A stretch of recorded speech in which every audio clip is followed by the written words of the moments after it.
Hej så.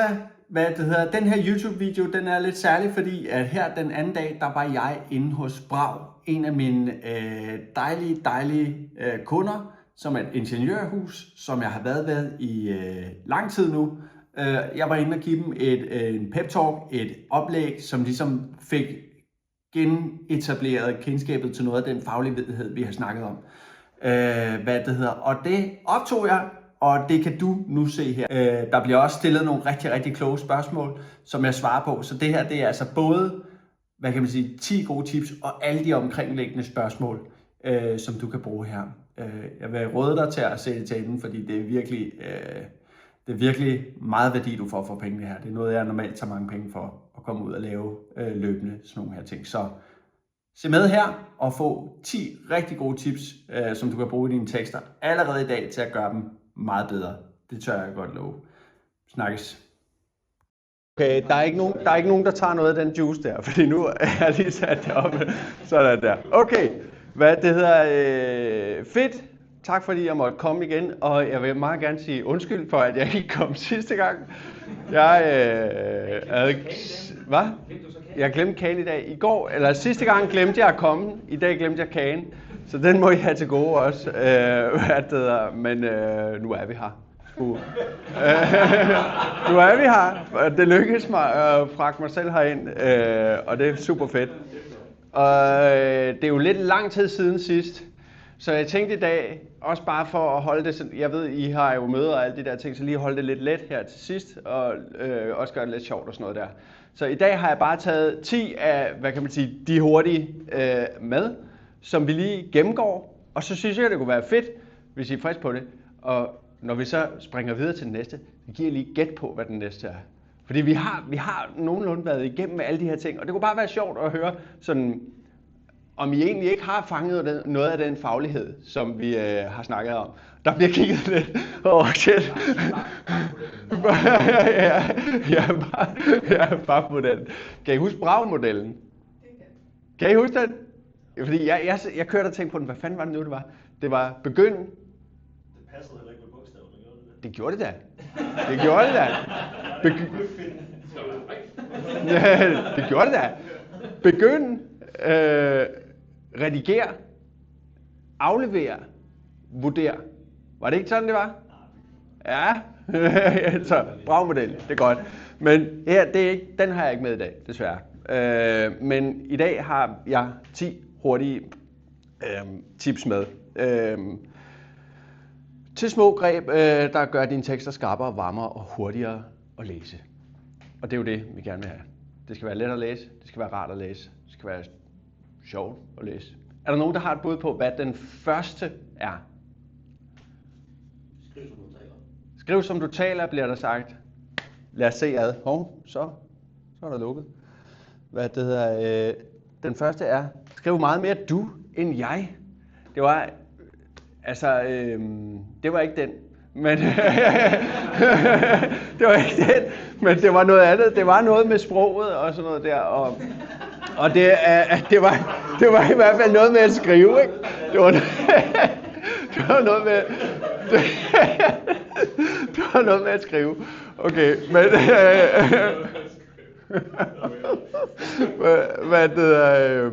nej, men det er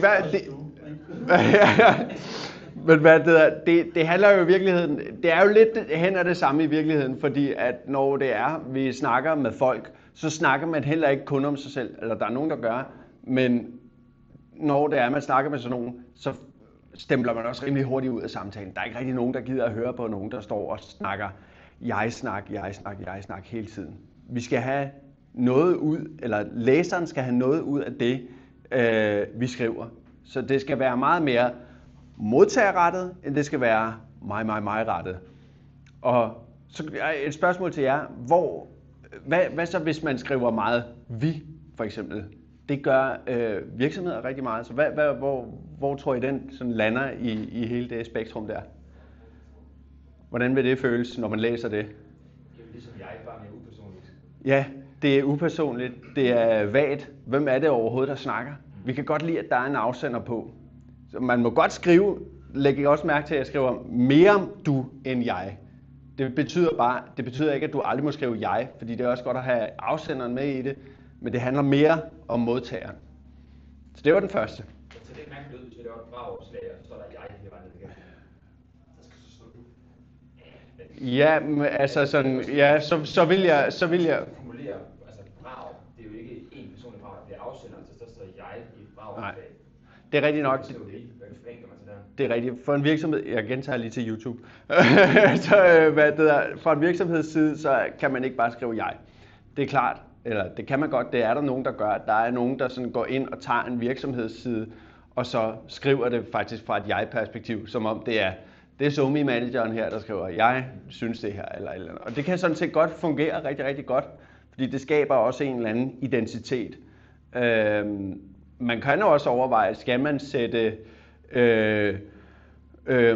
man kan også, hvad kan man sige, krydre postet fra en virksomhedsprofil med et billede af afsenderen.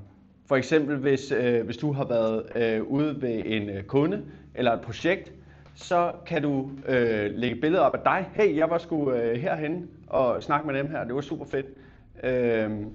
På den måde kan du faktisk også tage jeg ind i det og få en afsender på, i stedet for det brag, den her vage fornemmelse af en virksomhed. Ej, det vil jeg ikke sige, ja, fordi I har faktisk et brand efterhånden. Det fornemmer jeg, at folk faktisk ser, hvad I gør. Det hører jeg i hvert fald, I siger.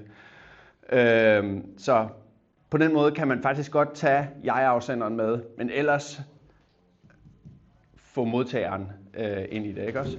Giver det mening? Ja. Godt. Er der nogen bud på det næste tip? Noget af det stærke anslag, eller en overskrift, eller noget. Læs din tekst højt og ret den så til, så det var overhovedet ikke det. Men hvis du bare gentager den der hver gang, så er den der. Ja, hvad det hedder... Er der nogen af jer, der har prøvet den der? Har du prøvet det? Virker det? Ja, det gør det. Ja, det gør det. Ja.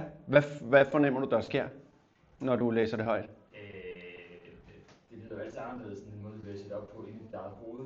Ja. Hvis du læser det højt nogle gange, så de der lidt klodsede formuleringer, den kunne sådan få luset en lille smule ud i. Præcis. Du læser det med en anden særlig tone, når du læser det inde i dig selv. Når du læser Ja. det højt, så forsvinder den nogle gange, den der. Lige præcis.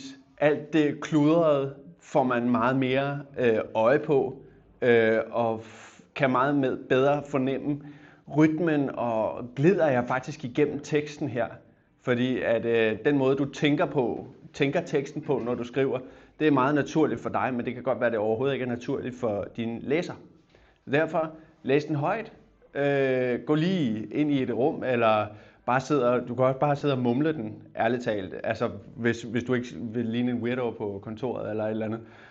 Så kan man godt bare at du lige får lidt lyd på, at du lige sådan aktivt går igennem teksten, så kan du faktisk virkelig få fjernet nogle af de her ting, der gør, at en tekst er sådan lidt, at man ikke rigtig kommer igennem den faktisk. Man kan også meget bedre fornemme, sådan, er der steder i teksten, hvor sådan, der kan jeg godt mærke, at den her paragraf, den ser sgu lang ud, den gider jeg ikke læse. Jamen så, okay, hvad kan man så gøre der? Så kan man lave et par enterslag, sådan at det bliver lidt mere til at overskue, ikke også? Og det er jo det handler om, at vi skal ligesom gøre det dejligt rart at køre igennem teksten. Så læs din tekst højt og ret den så til. Det er faktisk et rigtig godt tip. Det er et rigtig godt tip, jeg har med i dag. Den næste, er der nogen, der har et bud? Stærkt anslag. Nej, er der nogen? Vi kan også... Noget med et budskab i din tekst. Et budskab, den er også god. Den er også god. Men det var ikke den. der var den sgu. Lægge en masse energi på den første linje. Hvorfor er det, vi skal gøre det?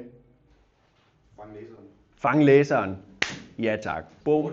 Ja, vi skal bruge et hook. De skal have krogen ind i kinden der, og så skal de gerne, så skal den første linje, den skal jo gerne sælge den næste linje. Og den næste linje skal så, og så videre, ikke også? Men når vi først har fået dem på krogen, så er det lettere at føre dem videre ned igennem teksten, fordi okay, jeg har allerede lagt noget engagement her, så giver det også mening for mig at færdiggøre på en eller anden måde. Der er også noget psykologi i det, at jo længere ned du kan få dem i teksten, jo mere sandsynligt er det, de faktisk færdiggør den. Og det er godt. Det er godt at læse færdig her. Yes, så har vi den næste. Er der nogen, der har et bud?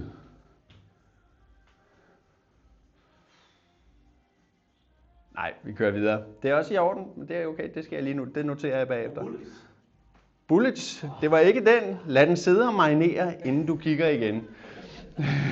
Det var ikke Bullets, men den er også god. Bullets er rigtig god. Det er jo en af mine favoritter faktisk. Men lad den sidde og marinere, inden du kigger igen. Man kan være så overbevist om, at det man har skrevet, det er bare ja tak. Ja tak, det er fucking godt det her. Den rammer bare helt perfekt. Og nogle gange gør det, andre gange så kan man have brugt den her vilde energi, man lige har. Det ved jeg ikke, om I gør. Bare, ja, fucking skrive. Det ved jeg ikke, om jeg nogensinde er sket herude. men nogle gange kan man fornemme, at det bliver rigtig godt det her. Og så kommer det ud, og så er det bare... Altså, så er det bare... Det falder bare til jorden, der er ikke nogen, der liker det. Og det er ikke så fedt. Og nogle gange, det man kan gøre, hvis man har tid til at vente med sit post, og det har I jo, fordi I har den her plan, så skriv på noget.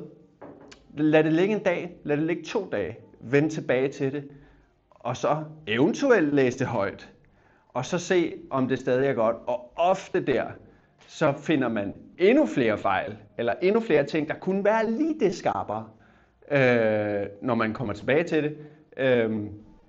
Fordi at man ikke er så, hvad kan man sige, man har ikke læst sig blind i det. Du kommer med friske øjne, du kommer med et blankt canvas-agtigt, ikke også? Så der får du virkelig sådan en umiddelbar reaktion på din egen tekst. Og det er en rigtig god måde at gøre den skarpere på. Så det vil jeg anbefale jer at gøre også. Den er faktisk rigtig god. Det er også et godt tip. Så hjælper det, når man ved, at jeg skal lave et opslag eller en tekst omkring et eller andet af det her. Men jeg ved ikke helt, hvad fanden det er, jeg skal skrive om endnu. Så jeg sætter nogle gange ned, så skriver jeg bare det hele ned, hvad jeg ved, jeg synes er gode idéer inden for et opslag. Et eller andet. Ja. Så jeg ligesom har formuleret et eller andet ned, så fedt. At komme tilbage efter og sidde og de der fedt. Rundt i forhold til hinanden. Så det her var jo det. Altså bare for at få det ned, fordi nogle gange så starter man med, at man vil gerne skrive den perfekte tekst til at starte med. Ja. Og det er tæt på umuligt. Altså, ja, det er det nemlig. Skrevet et eller andet ned, så har man et udgangspunkt. Har man noget brødtekst, man kan sidde og fylde lidt rundt på. Helt klart. Det, der bliver sagt lige til YouTube, det er, at nogle gange kan det være rigtig godt at sætte sig ned, fyre den af, fyre nogle gode idéer af, så man kan vende tilbage til faktisk noget at tage fat i, sådan at man ikke starter fra 0. Og det er virkelig et godt tip, og der er jeg sindssygt glad for, at du har hørt efter. Jeg ved ikke, om det er bare, om du har taget et tip, fordi det har jeg virkelig også snakket om, det der. Sådan, lad være med at starte, altså hvis der er sådan lidt creative block, så lad være med at sætte jer ned og vente på, at teksten bare dukker op ud fra den blå luft. Fordi det gør den ikke. Det gør den ikke, særligt ikke, hvis man er sådan lidt blokeret. Så skal man nogle gange have noget lort ned, eller bare et eller andet ned, før at idéerne begynder at komme. Det er virkelig god pointe, og det er fedt, du gør det. Også fordi, og det fede ved det er, at nogle gange, når man gør den der, så kommer der jo faktisk idéer til flere posts. Så nogle af de der ting, sådan, hvis man skriver nogle forskellige hooks, eller nogle forskellige nuancer på samme opslag, så kan du sige, okay, det her det er jo faktisk 2 forskellige opslag. Hey, jackpot. Altså, der skal man også lige have et kalibreret kompas der, ikke? Altså for at se, altså, der kan faktisk være guld gemt i alle de små idéer, man fyrer af der. Så, skide godt. Dejligt. Næste. Nogle bud? Nu skal vi have en. Spam enter. Nej, det var ikke det. Men det var... Nej, det var ikke det. Jeg synes, at man skal komme til sagen rigtig, rigtig hurtigt, når det er, man skriver. Fordi at... fordi ellers så læser folk ikke. Jo, det er måske lidt en man skal tage med et gran salt det her, men rigtig ofte så er det rigtig, rigtig godt at komme til pointen hurtigt, sådan at folk kan vurdere, om hvad kan jeg sige, giver det mening for mig at læse videre i virkeligheden. Altså sådan ikke sidde og holde alt for meget info tilbage. Altså ofte, det er så også lidt paradoksalt, fordi rigtig ofte kan det også være godt at skabe noget nysgerrighed omkring, måske får du et eller andet, du kan bruge i det her, jeg skriver. Så det er lidt med et gran salt, men jeg vil sige, vær god ved læseren. Gør det let for dem at forstå, hvad det er, de får ud af det post, du skriver. Du kan for eksempel godt tilbageholde noget info, hvis du siger sådan, hey, prøv at læse den her tekst, og jeg giver dig 10 måder, du kan spare en time administrativt om dagen.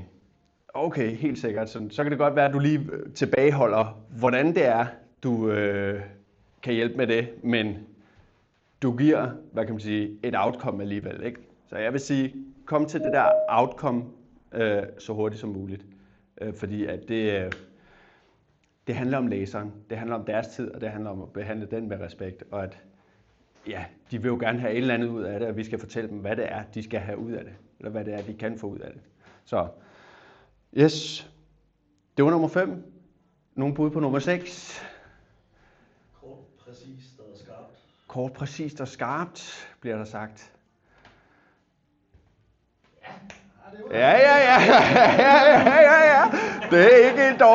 Det er ikke helt dårligt. Ja. Er der sætninger, der ikke bidrager, så fjern dem.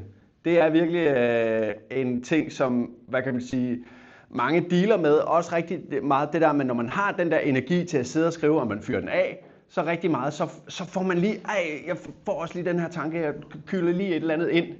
Men ofte jeg ser ofte en tekst som et puslespil.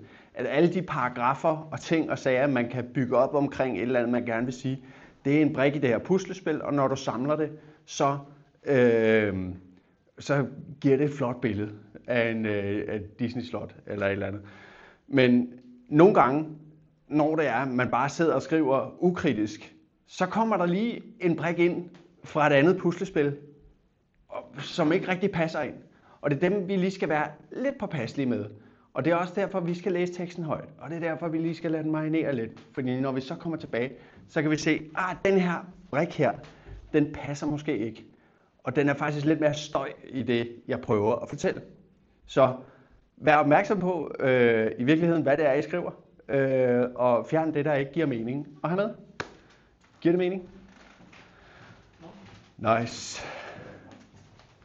Godmorgen. Godt, du kunne være der.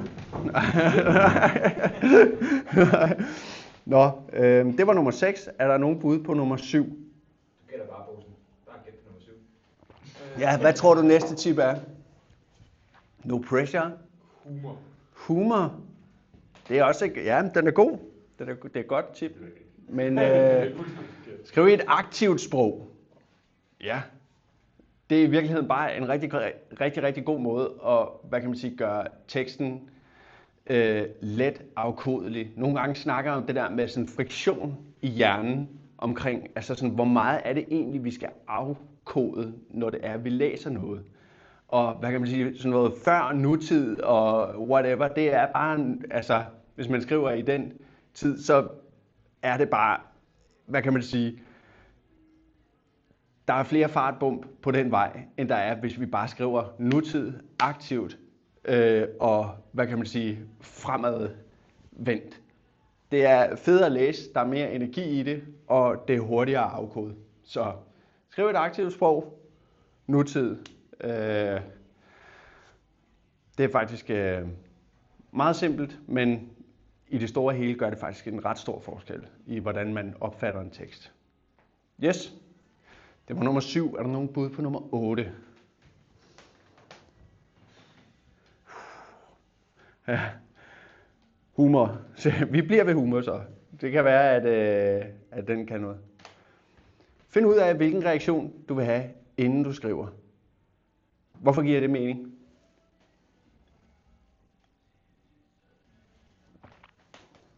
Hvorfor tror jeg, det kunne give mening at tænke over det her?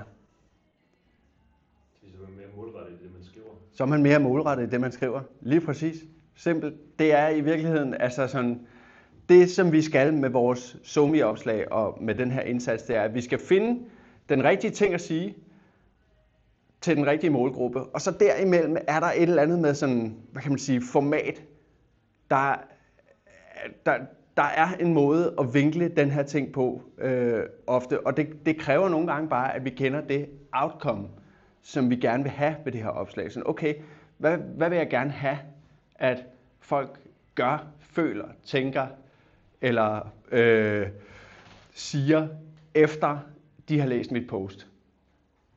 Og derfra kan vi så backtrack til, okay, men så er jeg nødt til at fortælle den her ting. Så er jeg nødt til at sige noget om det her og alle de her ting. Så nogle gange kan det faktisk være en rigtig, rigtig god hjælp at sådan tage en bagvendt vej til ens mål. Ikke? Altså kigge på, hvad vil jeg gerne have? Okay, hvordan får jeg det? Det gør jeg ved at sige de her ting. Ikke? Giver det en mening? Det kan faktisk også være et rigtig godt skriveværktøj, fordi lige pludselig så kan det være, at sådan de her brikker sådan, bare falder lidt mere på plads, jo mere man har gjort det. Så er det godt, hvis jeg lister nogle bullets op, så er det godt. Det er altid godt, bullets. Men, altså, du ved, men så formatet kommer ligesom efter, at man har kigget på outcome, ikke? Yes, så kommer nummer 9. Skriv din egen mening, og ikke hvad du tror, folk vil høre. Det er sådan dejligt råd, fordi at det handler i virkeligheden bare om, at vi skal gå ind og være os selv rigtig meget. Altså der er ikke nogen, der gider at hænge ud med nogen, som, altså heller ikke i den virkelige verden, som foregiver at være noget, de ikke er. Altså sådan, folk ser igennem det. Det er sådan lidt, det er lidt en ubehagelig, hvad kan man sige, ting, der ligger i rummet, når man kan mærke, at folk er prætentiøse og ikke er dem selv. Det synes jeg i hvert fald. Jeg synes ikke, det er så fedt. Jeg vil meget hellere ønske, at folk bare kunne være sig selv, ufortrødent, stå ved det, de siger, og bare give den vibe, de nu har. Fordi your vibe attracts your tribe. Skal I huske på? Men det er rigtigt. Gå ind, vær jer selv, fordi det er virkelig jer, vi gerne vil se. Og jeg er ret sikker på, at det er der, I får rigtig god respons, når det er, I går ind og er jer selv. Vi kan se det på nogle af de solstrålehistorier, vi har haft her med de LinkedIn-opslag, vi har lavet, eller I har lavet. Det er jeres fortjeneste. At nogle af de tidspunkter, hvor det er gået rigtig godt, så har man givet noget af sig selv. Så har man stået ved det, og så har man, hvad kan man sige, taget en chance i forhold til, hvad andre ingeniører havde skrevet på LinkedIn, ikke også? Så ja, gå ind, vær jer selv, bliv ved med det. Det er rigtig godt. Så kommer den sidste. Er der nogen, der har et bud på det? Jeg kan give et hint. Den er sådan lidt fremadsynet. Så når man har, hvad? Vurder. Der bliver sagt vurder. Desværre. Det var ikke det. Nej, det var ikke vurder. Det er ikke vurder. Der er ikke nogen forhandling her. Det er bydeform. Lov dig selv, at du skal skrive igen. Det er virkelig, altså sådan, det man vander vokser. Det har jeg sagt før også. Hvis man gør noget længe nok, så vokser det. Og lige pludselig, så kommer der sådan en eksponentiel effekt af jeres opslag, fordi at så er det bare jer, der er top of mind, når det er, man tænker ingeniør. I hvert fald, hvis man er på LinkedIn og følger ingeniører. Og det er der jo sikkert nogen, der gør. Eller det gør der. Det er der jo. Hvor mange følgere har I på virksomhedsprofilen nu? 12, 74, tror jeg. Bare sådan lige slag på taget. 1274 S. Modtaget. Det er skide godt. Den vokser jo. Det er jo fedt. Hvad det hedder. Jeg tror, det var. Nej, men det er jo godt. Så altså sådan, det man vander vokser. Og det er kun godt at blive ved med det her. Det er alment nyttigt at kunne skrive godt. Det er alment nyttigt at kunne overbevise. Det er alment nyttigt at kunne tage et budskab og formulere det på en måde, hvor folk tager det ind, modtager det og tænker over det, gør noget med det. Det er alment nyttigt. Det er ikke kun for Brag. Det er også for jer individuelt. Så det var altså det. Nu er det din tur. Gem de 10. Brug en af gangen. Husk, øvelse gør mester. I kan jo printe dem her ud, hænge dem op her, hvis I vil. Hvis printeren har toner til det. Men så håber jeg i hvert fald bare, at det kunne bruges, at det lige var et lille pep, som I kan tage med videre og lige huske, blive mindet om det, ikke også? Det er godt. Tak for det. Så skal jeg nok komme ud og prikke jer på skulderen lige om lidt.